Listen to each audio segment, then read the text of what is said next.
कर्जत तालुक्यातील पाथरज येथील नागेवाडी परिसरात मूकबधीर असलेल्या 23 वर्षीय विवाहित महिलेवर तिच्या सासऱ्याने अत्याचार केल्याचा धक्कादायक प्रकार समोर आलाय.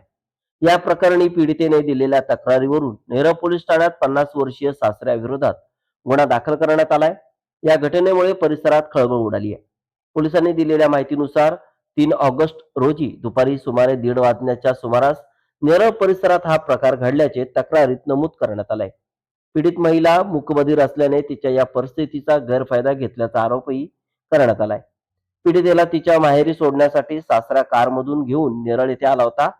मात्र माहेरी सोडण्याऐवजी त्याने तिला नेरळ कशळे राज्य मार्गावरील सुप्रिया लॉज येथे नेले. तेथे तिच्यावर जबरदस्ती केल्याचा आरोप आहे. घटनेनंतर पीडितेने 22 ऑगस्ट रोजी नेरळ पोलीस ठाण्यात हजर राहून आपल्यासोबत घडलेल्या प्रकाराची तक्रार दाखल केली. तिची परिस्थिती आणि तक्रारीचे गांभीर्य लक्षात घेऊन नेरळ पोलीस ठाण्याचे पोलीस अधिकारी राहुल वरोटे यांनी गुन्ह्याची नोंद करून तपासाला सुरुवात केली असून आरोपी सासऱ्याला अटक करण्यात आली आहे. तक्रारीतील आरोपांची पडताळणी तसेच घटनेशी संबंधित विविध बाबींचा तपास पोलिसांकडून करण्यात येत आहे. दरम्यान मूकबधीर महिलेच्या असहाय्यतेचा गैरफायदा घेत तिच्यावर अत्याचार केल्याचा आरोप झाल्याने या घटनेबाबत परिसरात संताप व्यक्त होत आहे. प्रकरणाचा अधिक तपास नेरळ पोलीस करीत असून तपासातून पुढील बाबी स्पष्ट होणार आहेत.